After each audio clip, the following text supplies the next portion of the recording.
Fala-se por aí que Zeus era mulherengo, que ele queria pegar todas as deusas, né? Por que ele fazia isso? Cada casamento de Zeus significou a incorporação dele de uma capacidade maior para governar o todo. Lembre-se que Zeus combateu Crono, justamente porque Crono ele restringia os filhos dele, né? Engolia os filhos dele. Crono, o tempo, ele governava o todo como se fosse a casa dele. Ele era controlador, né? Controlava Reia, sua esposa, controlava os filhos, engolia os filhos, significando o quê? Que os filhos tinham um tempo de vida demarcado, né? Zeus vai justamente se opor a isso, a esse hábito, essa prática do Crono de engolir os filhos, estabelecendo um governo amplo como o do céu, né? Pai do Crono e avô dele, Zeus, mas também um governo que estabelecia leis locais, como Crono. É como se Zeus fosse o melhor. Como não? Zeus é o melhor dos dois reinos, do céu e do Crono. Crono também tinha se oposto ao céu, justamente porque o céu abarcava a terra, procriava constantemente com a terra, a deixando exaurida de tantos filhos que a terra tinha por causa da cópula, das constantes cópulas do céu com a terra. Crono vai castrar o céu, dizendo, pondo limite nessa fertilidade, pondo limite e criando regras locais. Entende a lógica dessas potestades iniciais?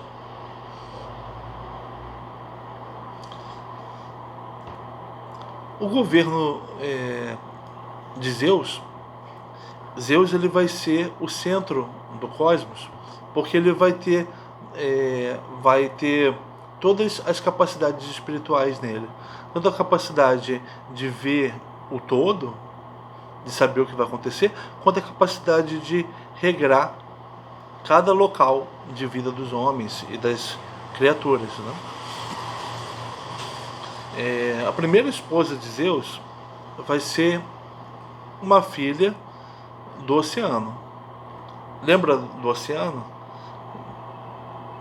O Hesíodo vai colocando o surgimento das forças originais assim: primeiro o caos, depois terra, depois Tártaro, depois oceano, não, depois céu, por oposição. Então, primeiro o reino do não ser, caos. Segundo o reino do ser, terra. Depois de novo, reino do não ser, Tártaro. Depois, reino do ser novamente, céu. Por oposições.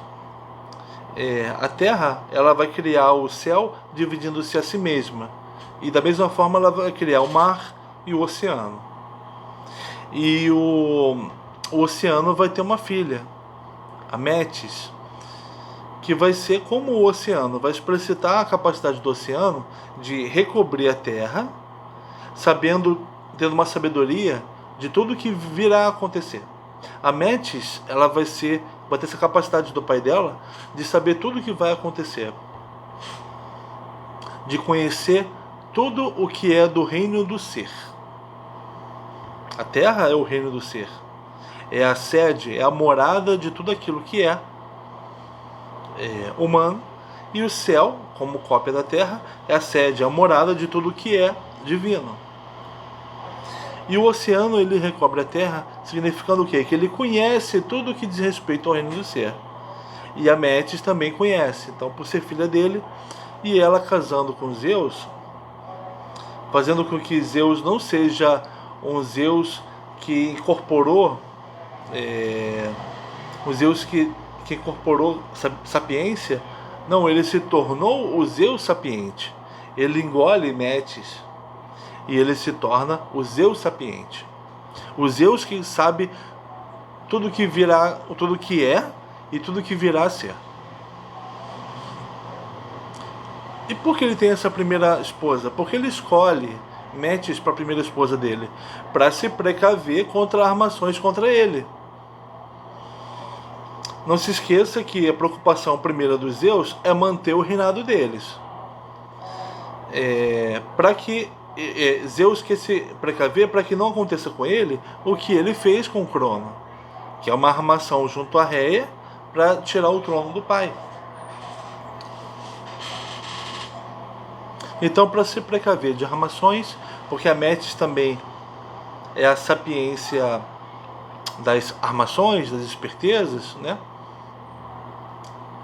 Ele casa com a Metis, que é uma deusa. Uma deusa não se diz deusa, é uma potência, né? Uma potestade do oceano, líquida, trabalhando também por oposições, né? Como Hesíodo costuma trabalhar. Qual é a segunda esposa de Zeus? É uma potestade ligada à terra. É uma filha, será uma filha do céu com a terra. Será Temis, que é aquela que estabelece as leis locais.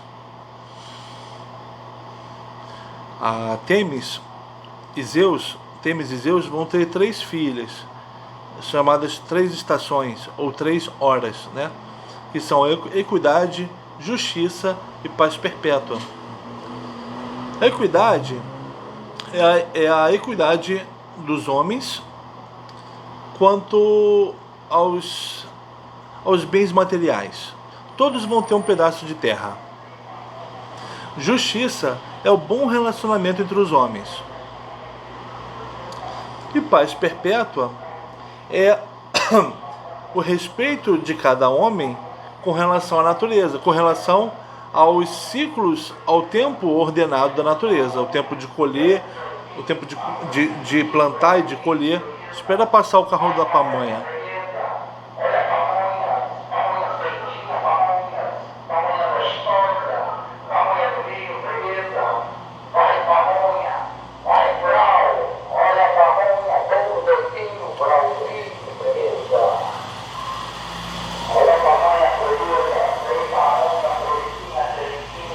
Então, as 3 filhas, as 3 horas, elas vão cuidar de regrar a relação dos homens com os bens, né? Fazendo com que eles os bens sejam equanemente distribuídos. Também vai regrar a relação entre os homens, dos homens uns com os outros, e também a relação dos homens com as regras, a regra de funcionamento da natureza. A natureza vai ter os seus tempos diferentes, né? O que depois, o que para nós, por exemplo, são entendidos como coisas diferentes.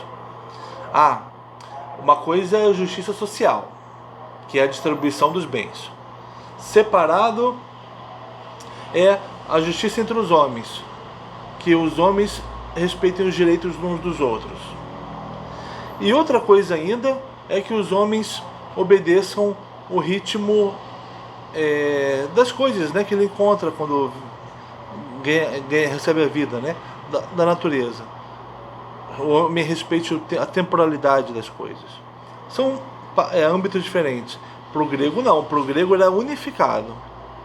Por quê?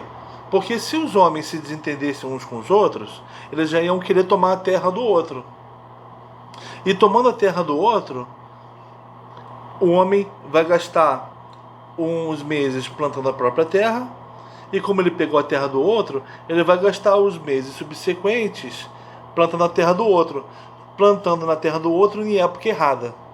Olha como tudo fica desajustado. Se o homem entende o ordenamento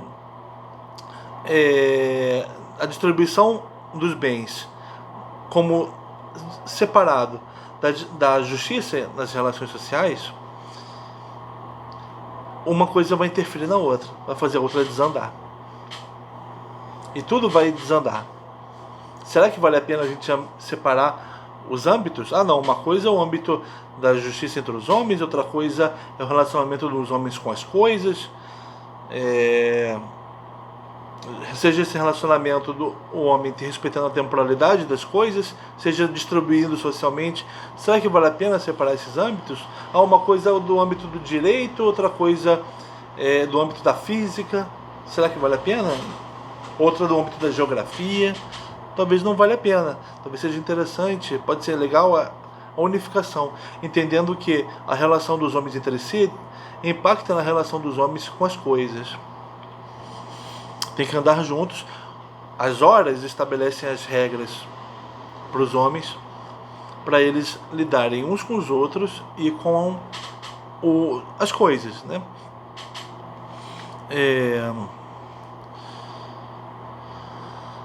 Uma outra filha de Zeus com Temis serão as moiras, que são a fatalidade.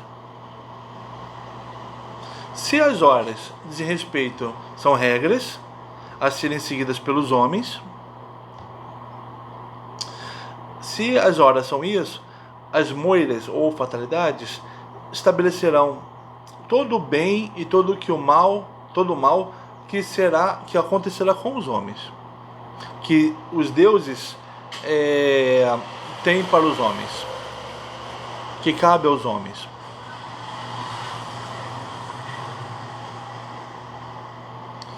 O destino não é uma coisa que os homens escolham, é uma coisa estabelecida pelas moiras. É uma coisa que insere os homens numa ordenação maior do que eles. Nós modernos entendemos que nós fazemos nosso destino, né? Que nosso destino é determinado pelas nossas ações.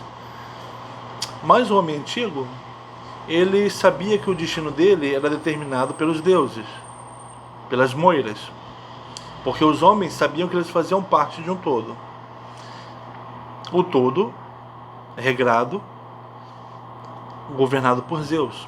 Os homens não iam querer estar fora dessa ordenação.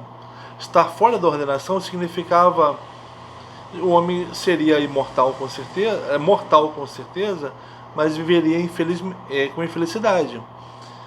O homem sendo mortal, que ele viva o melhor possível, né? Então que ele viva dentro do lugar que cabe a ele, que a vida dele tenha um sentido oferecido pelo todo de Zeus, né?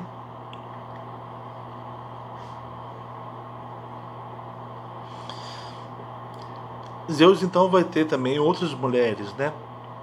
Eurínome, que é aquela que desperta o desejo, o forte desejo amoroso,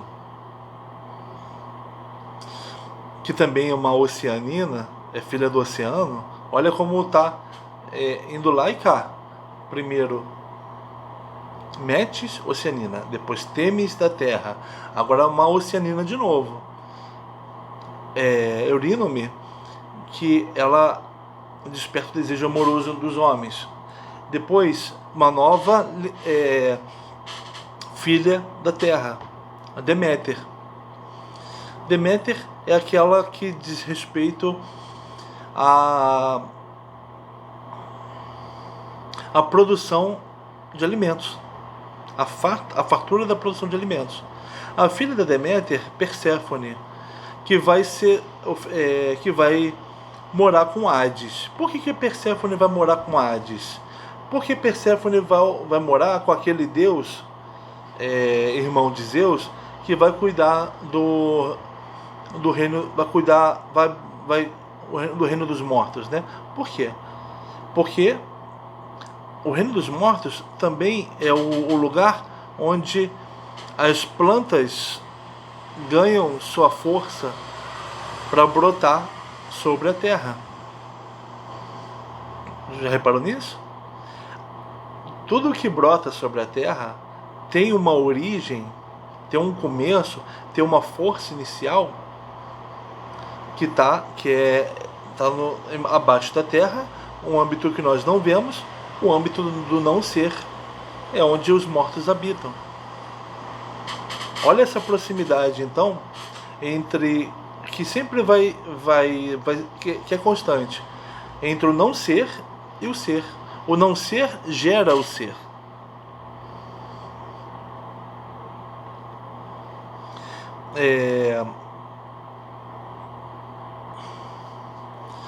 Outras esposas de Zeus, agora filhas do céu, a Mnemosine e o Leto, deusa Leto, né?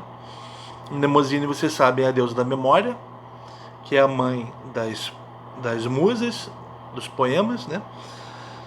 Como esse que nós comentamos, e também a Leto, que será a mãe de Apolo.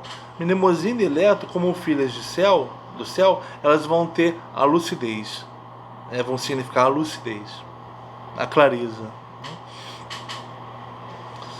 E a última esposa que eu queria comentar de Zeus é a esposa que mais aparece em Homero, por exemplo, é a Hera.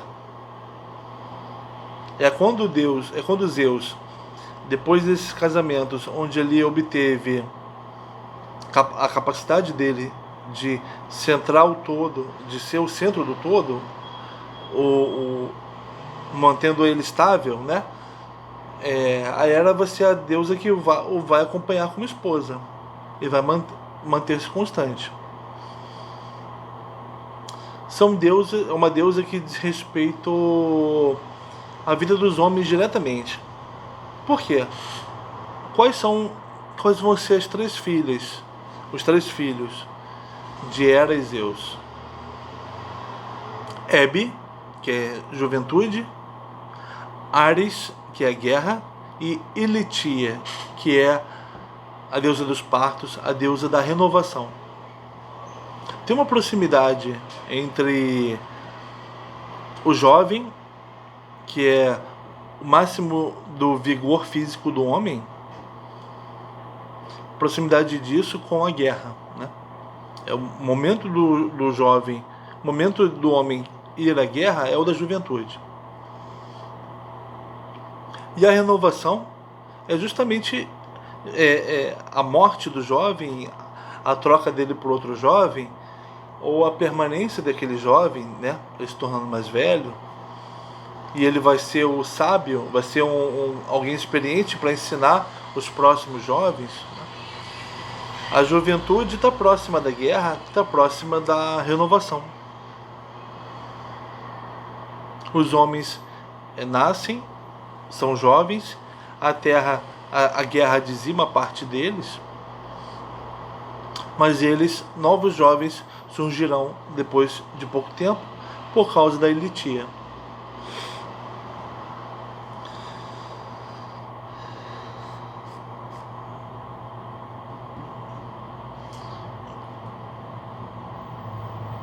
Repara que a gente está falando do reinado de Zeus. Reinado de Zeus que mantém, mas delimita as funções de Urano e de Crono. O céu vai continuar sendo aquele que recobre a Terra, fazendo ela procriar, mas limitado por Crono, que continua fazendo sua função de limitar o céu, que é a amplitude procriadora.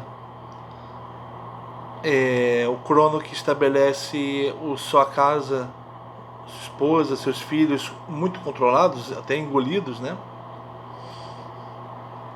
O Crono continua com essa função, mas limitada, né? O Crono ele vai ser enviado para um lugar onde os heróis vão quando morrem, que é a Ilha dos Bem-Aventurados. A função do Crono será limitada por Zeus, que vai conseguir governar ao mesmo tempo, sabendo de tudo o que vai acontecer, governando o todo, e também regrando a vida de cada homem, na relação dele com os outros homens, no seu contexto imediato. Então vamos ler um pouquinho do próprio Exíodo? Então, na leitura de hoje vamos precisar pegar esse livro aqui, né, que vocês conhecem. Aqui. Urano, ou céu, né? Urano, ou Caelos, o céu, era filho de Éter e do dia. Já segundo Exíodo, Urano era filho de Éter e da terra. Como quer que seja, casou-se com Titéia, isto é, sempre a terra, ou Vesta, que neste caso deve ser distinguida da Vesta, deusa do fogo e da virgindade. Tá? Titéia, a terra, né?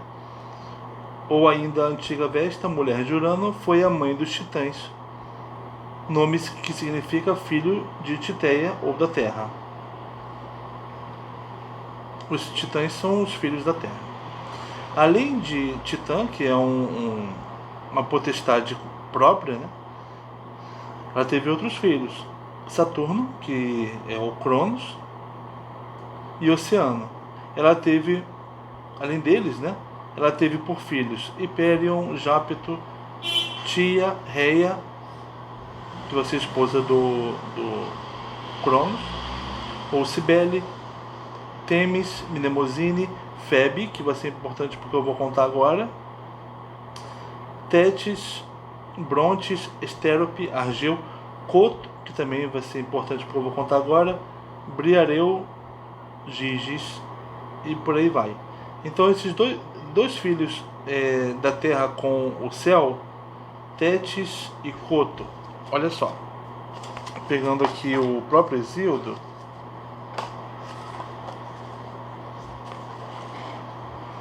aqui, hino a Hécate. Febe entrou no amoroso leito de Coios, ou Coto, e fecundou a deusa, o deus em amor. Coto, o Coios, fecundou Febe.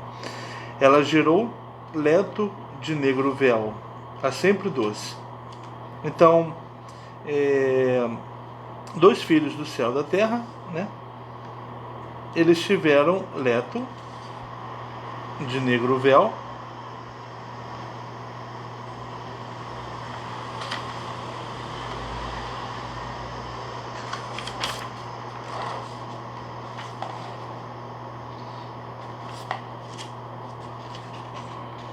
a sempre doce, boa aos homens e aos deuses imortais, doce desde o começo, a Leto, né? A mais suave no Olimpo. O Coios e a Febe também geraram Astéria, de propício nome, que Perses conduziu um dia a seu palácio e desposou.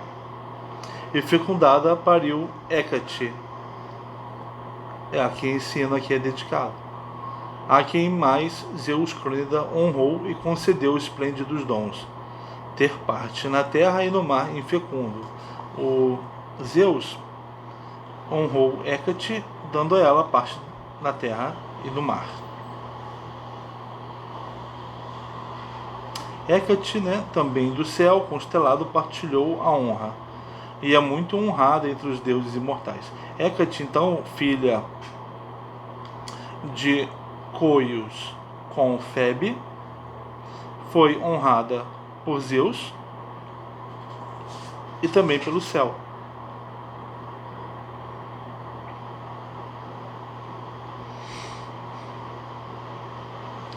Hoje ainda, se alguns homens sobre a terra com belos sacrifícios, conforme os ritos, propicia e invoca Hécate, muita honra o acompanha facilmente, a quem a deusa propensa acolhe a prece, e torna-o opulento, porque ela tem força, porque ela é próxima das potestades originais.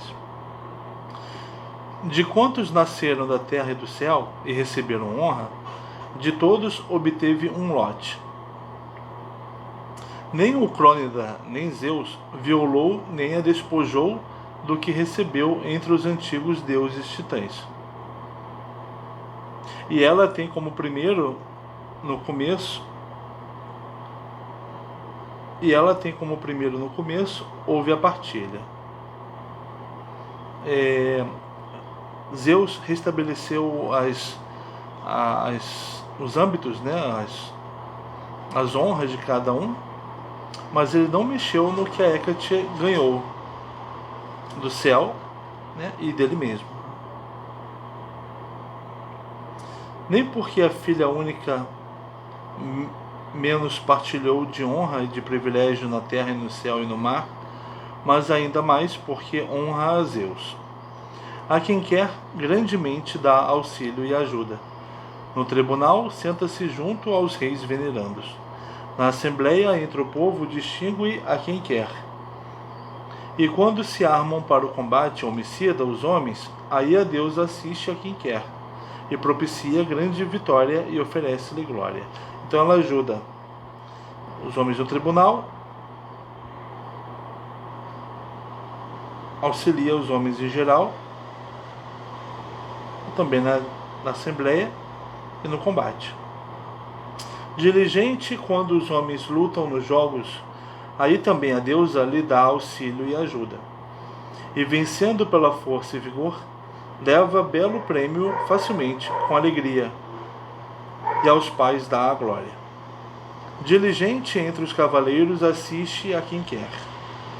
E aos que lavram o mar de ínvios caminhos, e suplicam a Hécate e ao troante treme-terra, os que navegam, né, e pedem ajuda a Hécate e também a Poseidon, fácil a gloriosa deusa concede muita pesca, ou surge e arranca, se o quer no seu ânimo. Diligente no estábulo com Hermes, aumenta o rebanho de bois e alarga a tropa de cabras. Também ajuda então os pecuaristas. E a de ovelhas lanosas, se o quer no seu ânimo. De poucos avoluma-os e de muitos faz menores. Então ela tanto aumenta como diminui também. Se ela quiser, ela toma dos homens. Assim, apesar de ser a única filha de sua mãe, entre imortais é honrada com todos os privilégios. O Cronida Zeus a fez nutrir de jovens que depois dela com os olhos viram a luz da multividente aurora. A fez nutrir de jovens, né? Que depois dela com os olhos viram a luz da multividente aurora. Assim, desde o começo é nutrir de jovens e estes as honras, ou deve ser estes as honram, né? Os jovens que foram nutridos por elas a honram. Nascimento de Zeus. Reia, que a gente sabe filha do céu e da terra, submetida a Crono. Vamos voltar aqui, ó. Tá no outro livro, né? Pariu brilhantes filhos, Hestia, Deméter e Hera, de áureas sandálias. O forte Hades, que sob o chão habita um palácio com impiedoso coração. O troante treme-terra, Poseidon, e o sábio Zeus, pai dos deuses e dos homens, sob cujo trovão até a ampla terra se abala. Filhos de Reia e Cronos. E engolia-os o grande Crono, tão logo cada um do ventre sagrado da mãe descia aos joelhos, tramando-o para que outros magníficos Urânidas não tivesse entre os imortais a honra de rei, para que ninguém tomasse o lugar dele.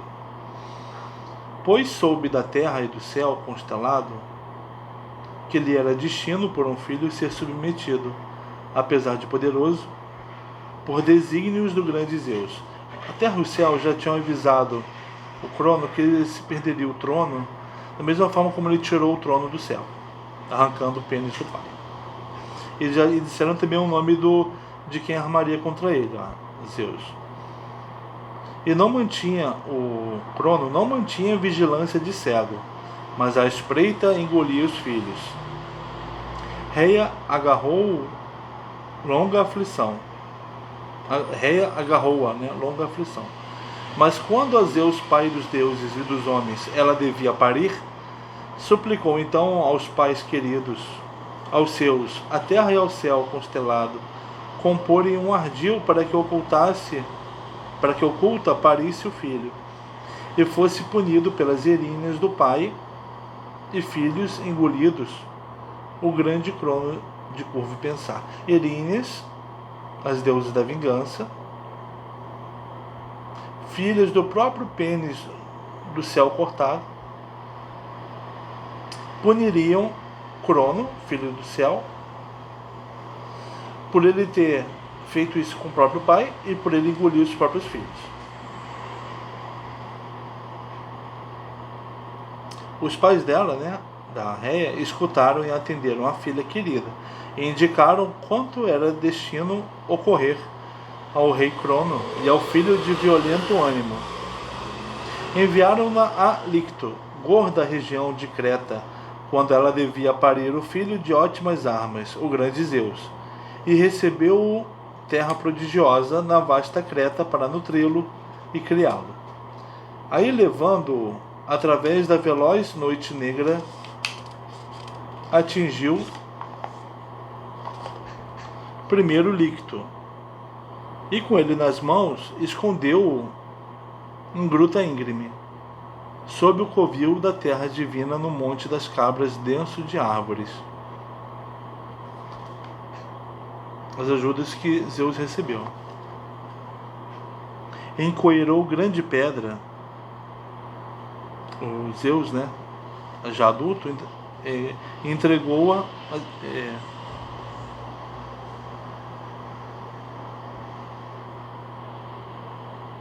entregou-a ao soberano Urânida, Crono, rei dos antigos deuses. Tomando-a nas mãos, meteu-a ventre abaixo, coitado. Quem fez isso foi a esposa dele, a Reia, Deu uma pedra para ele engolir. O coitado nem pensou nas entranhas que deixava, em vez da pedra, o seu filho invicto e seguro ao porvir. Este, com violência e mãos dominando-o, logo o expulsaria da honra, o Zeus, expulsaria Crono da honra, e reinaria entre os imortais. Rápido, o vigor e os brilhantes membros do príncipe cresciam. Está falando de Zeus. E com o girar do ano, enganado por repetidas instigações da terra, soltou a prole o grande Crono de curvo pensar. Vencido pelas artes e violência do filho. Primeiro, Crono vomitou a pedra, por último engolida.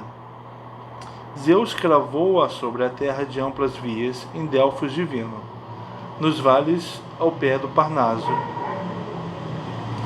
signo ao porvir e espanto aos perecíveis mortais. E livrou das perdidas prisões os tios paternos, Trovão, Relâmpago e Arges, de violento ânimo, filhos de céu, a quem o pai em desvario prendeu. E eles, lembrados da graça benéfica, por Zeus ter-os libertado, deram-lhe o trovão e o raio flamante e o relâmpago, que antes terra prodigiosa recobria. Neles confiante, Zeus reina sobre mortais e imortais. Zeus vai ter como arma esses filhos do céu, que tinham sido escondidos na terra por Crono. O trovão, que é o barulho, o relâmpago, que é a luz, e Arges, que é o raio flamante.